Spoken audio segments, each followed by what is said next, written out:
Right on. Well, thank you Thanks for for inviting me to do this. I yeah, love doing thanks stuff like thanks for taking the time. Yeah, absolutely. I don't really even know where to start with you because I kind of am fighting weight loss myself. Although a lot of people, and I think it's because I'm tall, a lot of people are like, "Well, you're not overweight though." But like there was a point in my life where I was probably 60 pounds lighter than what I am today. Like I'm close to 240, that. Okay. 6'2", 235-ish, something like that. How long have you been a weight loss coach? So officially a weight loss coach slash nutrition coach for, whoa, it's coming up on 7 or 8 years now. Yeah. Yeah.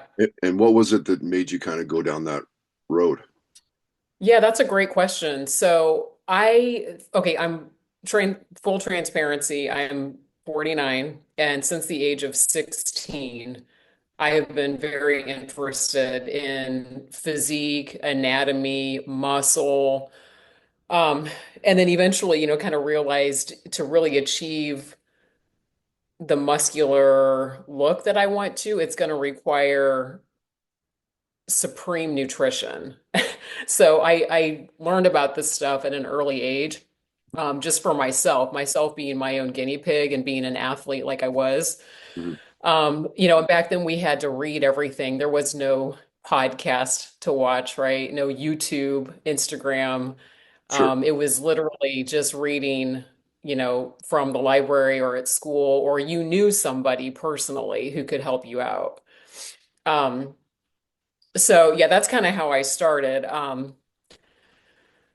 And I I guess I sort of digressed a little bit. You had a question, and I don't think I'm answering it.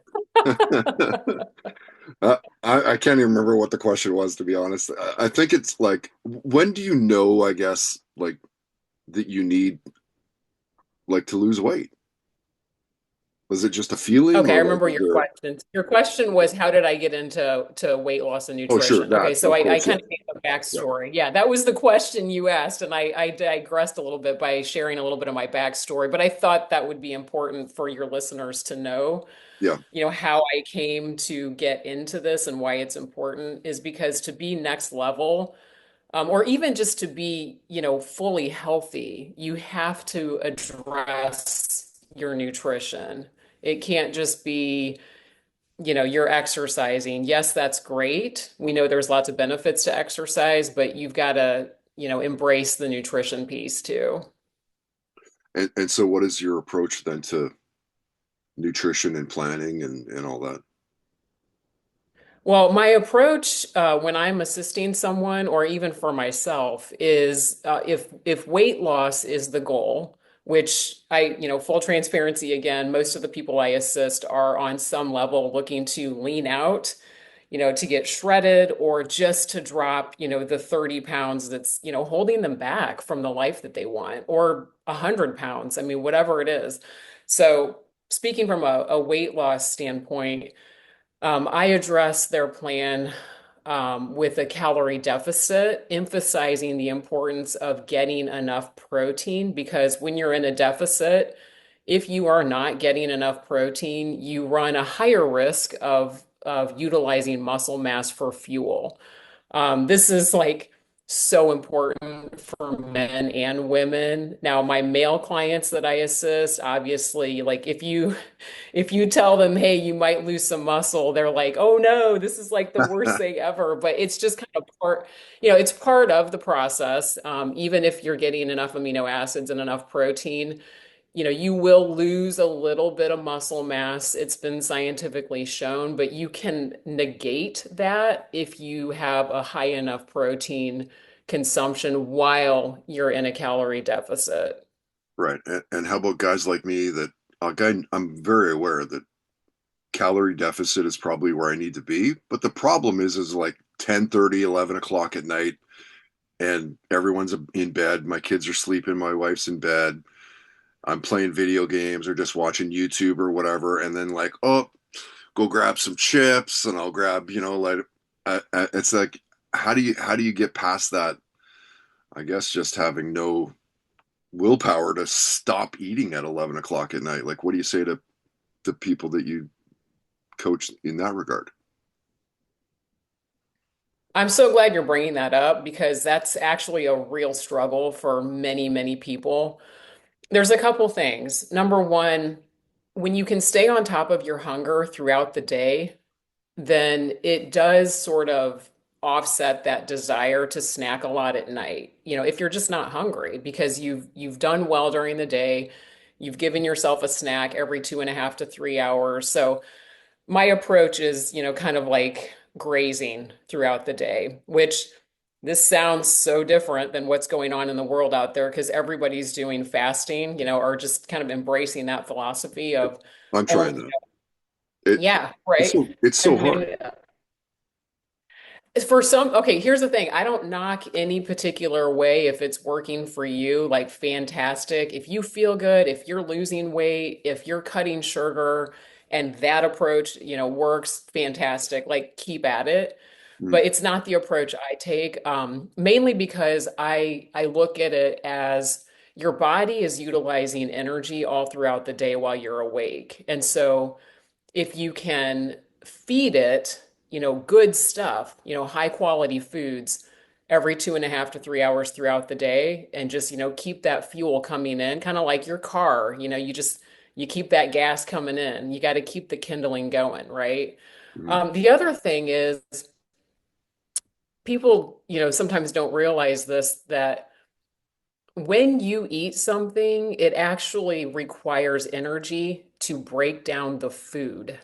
So, in a sense, just by eating frequently, you're kind of tapping up that metabolism because you've got to burn energy to break it down. In particular, if you have food with protein, proteins are a little bit harder to break down for the body. mm, Um, and so it requires more energy. Protein is a thermogenic food. And what thermogenic means is you're increasing your metabolism. It requires more energy to break it down. mm. And So back to your question, nighttime snacking though, yeah, stay on top of your hunger during the day, eat frequently. If you're up at 7 a.m., you should have something in your gas tank by 8 a.m. And then just every couple hours, be putting in some. And if you're working with me, then it's very specific what you're eating. I don't just say, "Hey, eat something." Like it's laid out. So there are guidelines and yeah. parameters. That way we can keep you, on track, eating what you're supposed to be eating every 2.5 to 3 hours, and keep you in a calorie deficit and make sure you're getting enough protein. Now, the other thing about nighttime snacking is, finding out your triggers. Like if when you're playing a game or when you're watching YouTube, you automatically have to have a snack, then like it's the watching YouTube or the playing games that's kind of like prompting that desire. Like you've trained yourself, Mm, right? And so I'll give you an example. For me, when my butt hits the couch at night, I want to have a snack. And so what I do to offset that is I make sure I don't sit on the couch until later. If I get on the couch at 6 p.m. right after dinner, then that's a lot of time to be snacking, right? So like cut that down. Do mm, something else that, may be productive or that you've been putting off. Also just stopping, stop in the moment and just ask yourself, like, am I hungry? Like, am I legitimately hungry or yeah. am I just bored or am I trying to entertain my mouth, because my eyes are being, entertained right now by YouTube or whatever it is. So yeah, it's really just kind of stopping in the moment. And how about the like when you're working with somebody and there's like plateaus and stuff, and like how do you get past that? Hang on a second. Something just, oh, there we go. Okay. You went off my screen for a second. So a plateau in my Yeah, or go world, like it's setbacks, where you're like, yeah, like it was working, it's working, and now suddenly I've gained 3, 4 pounds, and like I can't get past this. Like, how do you get past that? right. So, and that happens, I work with people, usually the first, you know, I would say 3 to 5 weeks, you wouldn't experience a plateau. Usually it's once you've lost a certain amount of weight, then your body's adjusted. And what's happening there scientifically is you aren't burning as much energy. Like, let's say you've lost 10 or 15 pounds. So now it does not require as much energy to move your body throughout the day because you don't weigh as much. It's the law of thermodynamics. Mhm. So getting people to understand, look, it's not that you're doing anything wrong, it's that you just aren't burning as much energy. So the calorie deficit that we have you on, it's not going to be burning it up as quickly because it doesn't take as much energy to move you now that you weigh 15 pounds less. So once I explain that, people, kind of calm down and understand, okay, well, how do we counteract this? We need to start tracking steps. If you are somebody who has no mobility issues and getting your steps in isn't really a problem, then I like to have people set, a physical movement goal. You don't have to join a gym. You don't have to go bust out, 90 minutes of intense exercise. You just need to be up on your feet more. And usually if people really start tracking that, it does help to kind of push through that. Because again, it's all about energy balance. Mm. Ooh, interesting. And so, um, what do you, once they hit a goal, like what do you provide to further it? Does that make sense? Yeah, totally. So, let's say we've got, I'll just say, you. I'm working with you. We've got you down 20 pounds. You're happy. Life is good. You look great. You're sexy. You like what you see when you look in the mirror. Your pants fit. Mhm. Everything's good. We'll have to Now buy what do new we pants at this point if I'm losing 20 pounds, which isn't a bad Okay, thing. you're out shopping. You're happy. Everybody's happy. Sure. Um, so I would say, okay, is creating more exercise in your life a priority? Because we can certainly talk about that and what an ongoing workout regimen might look like for you. From a food perspective, we're no longer on a calorie deficit unless you are still wanting to lose more weight. But let's say you're happy with where you are, Mhm. understanding the principles that got you here, so hydrating, feeding your body frequently, getting sleep at night, controlling what you can, so when you're at a restaurant, knowing what to order. All these things that you did during the process of losing weight, like you're still going to use those tools. You don't abandon the tools that got you here.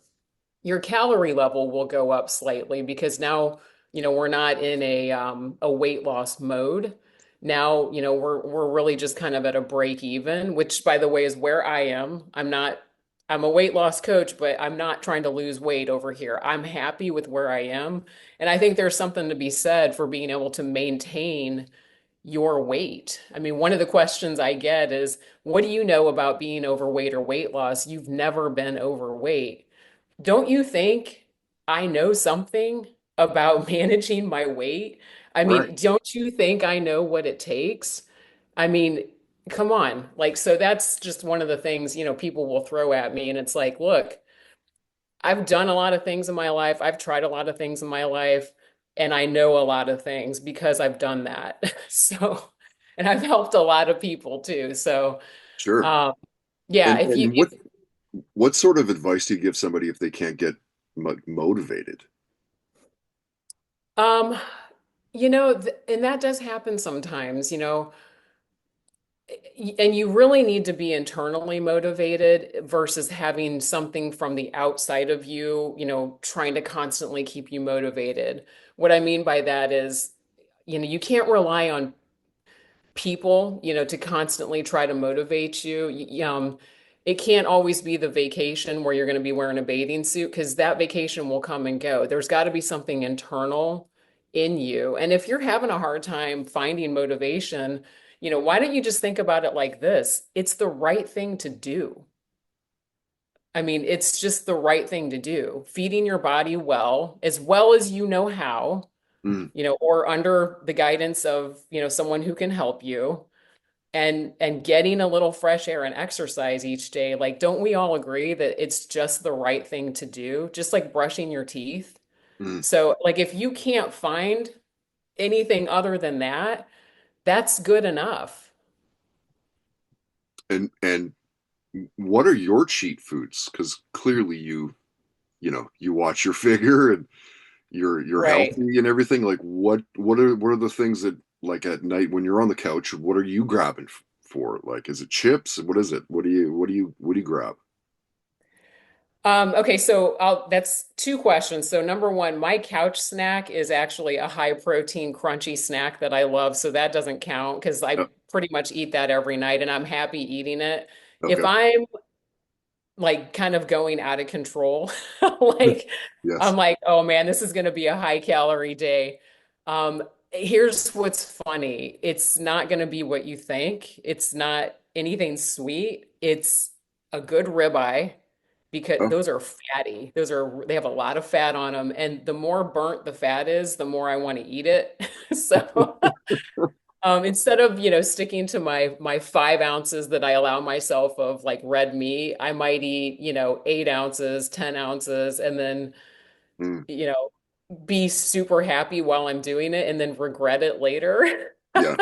Yeah. So that's one thing. The other thing is I can eat a lot of sushi. And while sushi is a good food, you know, high quality ingredients, really, good source of protein as well, I can eat a lot of it if I'm not careful. So over consuming even on foods that are healthy is not really a good thing. Mm. Where do you live? You're eating sushi like that? I live in Delaware, so we're on the East Okay. Coast. Oh, on the Yep. coast. Yeah, I was gonna say it must be on a coast. Like Yeah, yeah. same here in Vancouver. Like we have the best sushi places here, right? And you can just like go Yes. crazy Yes. with it. Yeah. Yes. What do Yeah, I you? could eat sushi every day. Yeah, same, 100%. What do you do for exercise? Like, are you a every single day, or do you take days off? Like, what do you do for your exercise regime? I used to be an everyday exerciser. I'm a former competitive triathlete and duathlete and competitive collegiate runner. No way. Training was part of my everyday. Did I recover ever doing that? No. Was I always sore? Yeah. Probably wasn't the best, but that's what I knew at the time. And I was a paid scholarship athlete, so I just did what my coach told me to do. Now I've had 3 kids in my 20s. So I sort of embraced, when I had my kids, I embraced the idea of what if I could get the best bang for my buck and not spend so much time working out, but still have a really nice figure? What would that look like? And so I kind of just pivoted over to mainly exclusively weight training. And I do that 4 days a week for about 45 minutes to an hour. And I really kind of wrote my own program based on my own experience, knowledge, things I've learned over the years. It's a very, sort of top to bottom workout regimen that I follow. And I'm all about symmetry. So I do like to work, the top muscle groups and the bottom equally throughout the week. So that's what it looks like now, and I'm really happy with that. So I have 3 built-in recovery days where I can just go do a nice walk, Mm. either here inside on my walking pad or outside if it's nice. But I just turned 49, so I'm not young, and you do need those recovery days. Otherwise, you get those nagging injuries that just never heal. Oh yeah, I just turned 51, and Okay. I know all about like literally wake up one day and like, oh, that's a weird muscle that's sore for 8 months. What the Yeah. hell is Yeah. that? I know. It's, or those sleeping injuries. John and I always joke about like you Right. wake up and like, what the heck, man? My What hip's killing happened me. Like, overnight? what did I do? Is there I don't know how to ask this, but is there like a broad stroke that everybody should be kind of doing like in terms of exercising, or is it specific to body types and age and stuff, or Wow. I mean, here's the thing is you should adhere to what excites you, and that's so different for everybody, which when you look at what I do, it's pretty much basic weight training. It's the same stuff people were doing in 1975, 1980. I always looked up to those guys like Arnold and Corey Everson, she was a pioneer in female bodybuilding. So like the stuff that they were doing, that's kind of what I adhere to. I know it works and I get excited about it, but there's so many opportunities now, to move your body in a different way. We've got all this stuff now. You walk into any gym and there's all kinds of classes. You could do circuit training, you can just do cardio if you want. If I was going to say, kind of a blanket umbrella statement, I would say, you know, you should incorporate in some kind of resistance training as well as, some kind of, cardiovascular. And it doesn't have to be intense and it doesn't have to be every day, but if you're going to do weight training, I say work up to a minimum of 3 days per week. Hmm. 30 minutes, you can certainly do longer, but I mean, if at least shoot for that. And cardio, 2 to 3 times a week, or just moving your body for 30 minutes intentionally every day. I mean, yeah, I think people have a feeling that if you're going to be a worker outer, you have to be intense about it, and you don't. You just have to be intentional and consistent. Yeah, there's that talk of like you need to get in 10,000 steps. Exactly. And that can look like, hey, I parked my car far away at the grocery and now I'm doing the hike across the parking lot. And then by the way, when I get in the grocery store, I'm going to do a full loop of the perimeter before I even start shopping. Like Right. you can do little things like that, to hit those steps. Yeah, yeah. Uh, Molly, let's get outside of what you're known for, weight loss, fitness, nutrition, and everything. And I want to kind of get to know you a little bit.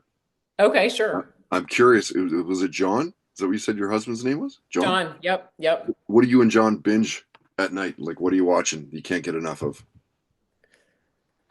That's a really good question. What do we binge at night? I'm not binging anything right now. I mean, we just did our Christmas movies list. Like, Of, every year we of have to course. watch, these Christmas movies. Which are on the Um, list? Which are your favorites? so we have Christmas with the Cranks, one of my favorites. Yeah, We have Home Alone, yeah. 1 and 2. Love both of those.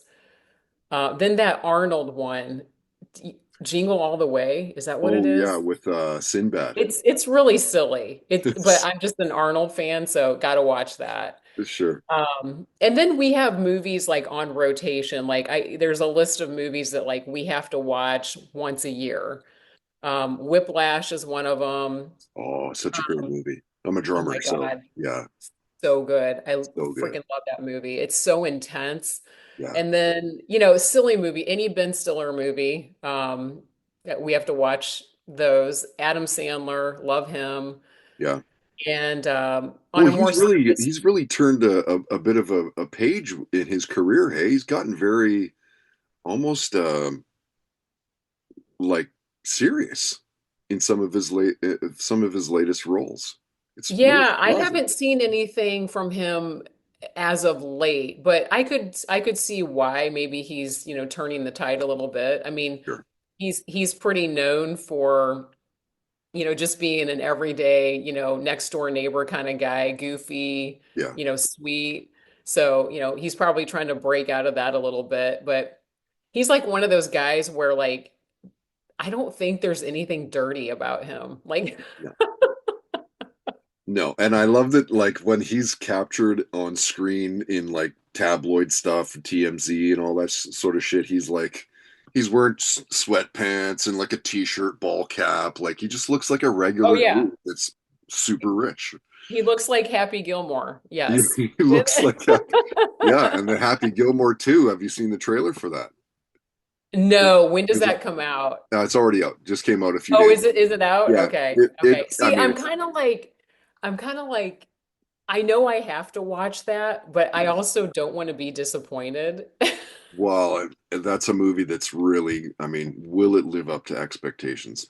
I don't think it can. I Yeah. don't think it Well, can. because Zoolander, okay, that's like a cult movie in my family. We Yeah, love Zoolander, and like the great second one, movie. I was just like, ah.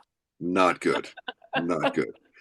How about sports? Do you binge sports? You watch much sports? Who's your team if you do? I don't watch sports. I'll just say Dallas Cowboys football because I have family in Texas. That's it. No kidding, hey? But I Interesting. no, I don't follow any sports at all. I am so boring on that topic. Like Hmm. I couldn't tell you. Um, John, because he graduated from Purdue, so when Okay. basketball season comes around, he's always, watching Purdue Yeah. in the March Madness thing that they do. But yeah, and he's not a sports guy really, so like I don't even get it from him. We just don't really watch a lot of sports. How about you? Oh, hockey. Well, Yeah. yeah, right. Okay. Yeah. It's all hockey. All my oldest plays hockey. Go to the probably 4 or 5, games a year for the Okay. Canucks. And yeah, definitely it's all hockey in this house. A little bit of football, but mostly hockey.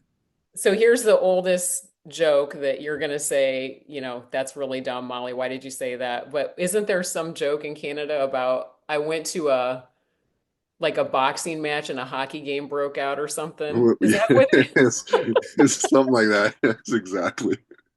That's great. How about the music in your life? I guess Yeah.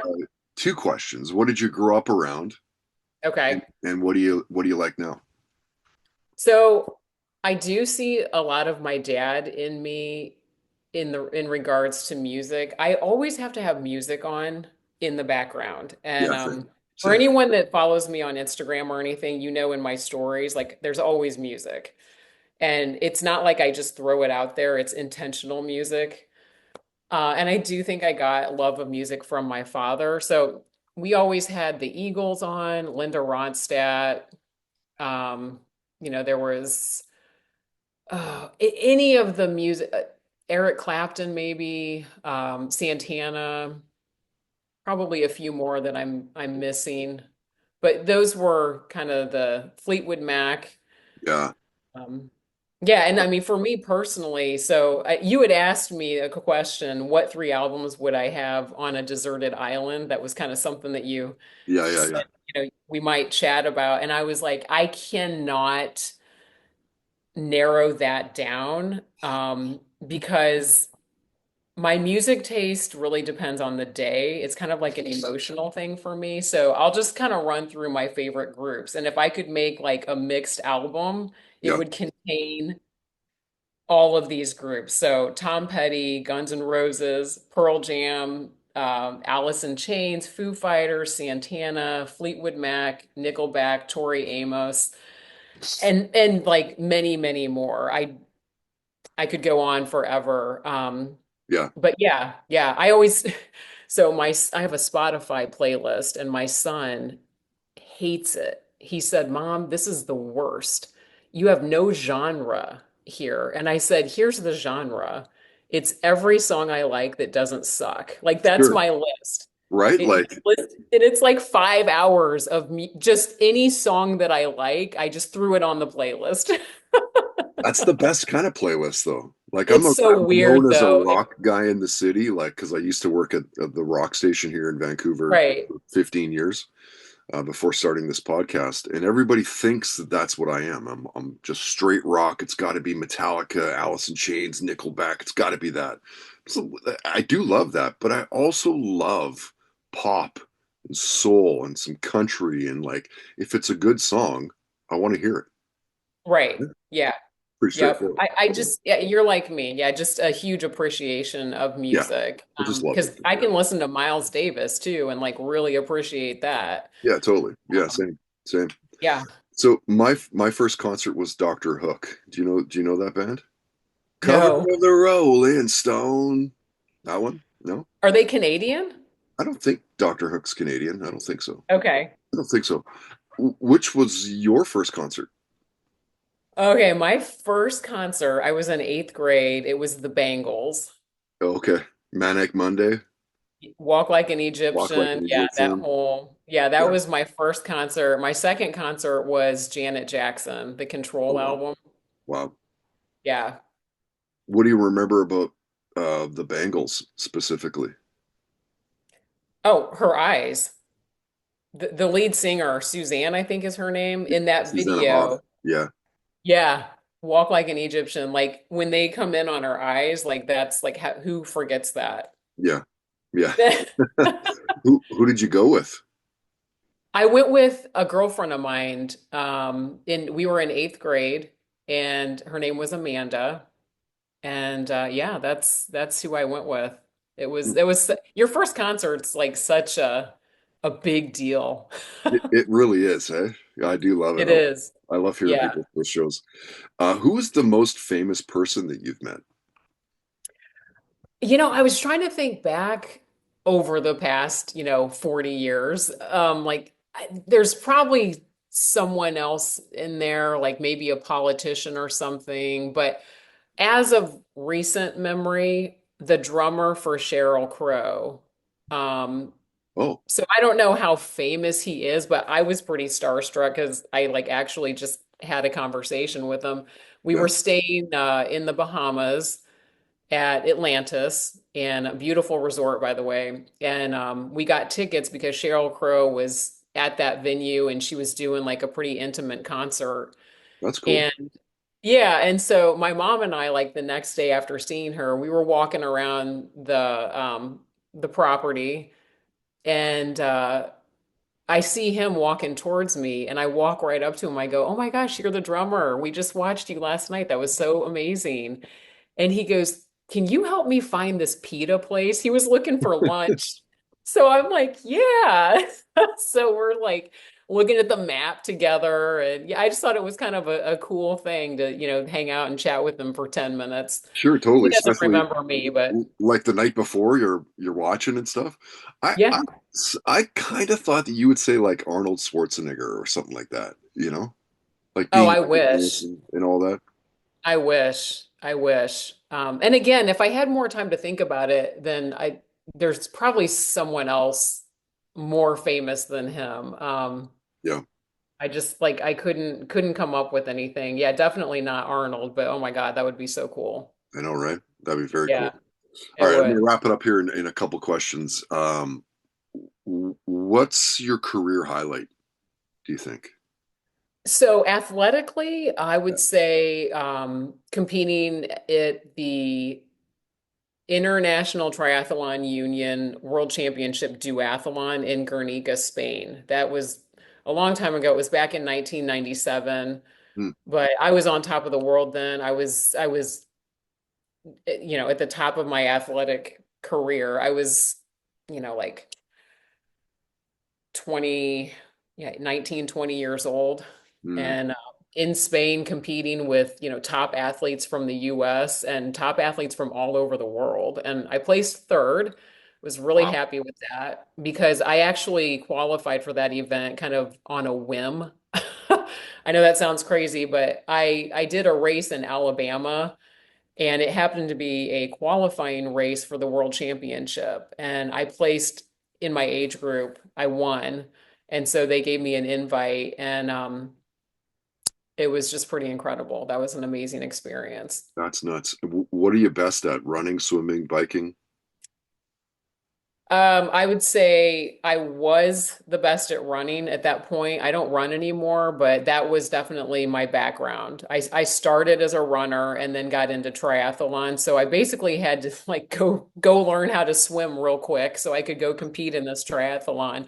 It's like, Oh, yeah, yeah, yeah. really? Just, everyone's like, just get through the swim, just get through the swim. Well, it's a swim, bike, run. So the good thing is you just have to hold your own in the water, get through it. And then on the bike, kind of the same thing. You don't have to be fantastic, but just hold your own, do pretty well. And Yeah. then if you're a strong runner, You then catch you, them you all. can pass everybody on the run at the end. Yeah. Well, they can't do it the other way, Molly. Imagine if they did it where Put in the swim at swimming the end. was the end and like, oh my God, 7 people died on this Yeah. triathlon. Yeah. They're all drowning. It would be a disaster. All right. Right. Right. Last question. I love to talk to people about their goals because it's crazy with this podcast. So many people don't set goals. Um, what's your short term goal? Like, if I were to say you like in 5 years time from now, where would you want to be? Like, where do you see yourself in 5 years? Oh man. Well, we have, John and I have goals together, and some of them involve what he's doing in his life. But I'm part of that. Like but for me personally, with what I'm doing right now in my life, obviously continue to grow my online health coaching business. So I do enjoy helping people, and I love how social media has given me such a broad reach. I have clients all over the country. So definitely continuing to grow that. And then continuing to grow my followers on Instagram because with that comes opportunities. For example, you found me. I don't know how you found me, but you may have been looking for like, does she have X amount of followers? Blah blah blah blah blah. But like opportunities come up Weight when loss. I punched in weight loss. okay. Well, oh, I'm glad I popped up. See, that's There you good. go. I'm glad that somehow they threw me because there's a lot of weight loss coaches and weight loss stuff out there. So the fact that they, Instagram threw me in front of you is good. Hmm. Hmm. Well, that's So cool. yeah, so building my online presence that way because with that comes more and more opportunities. I have a couple brands I'm working with. I'd like to work with those brands and, have bigger opportunities with them. One of them is the walking pad and another one is bona fide athletic wear. So, Mm. and those are great because those are things I feel very integrous promoting those products and brands because like a walking pad, like that's awesome. I mean, I think everyone should have one because when it's, not nice outside, you can still walk and the thing Mm. slides right under your bed. It's awesome. Yeah.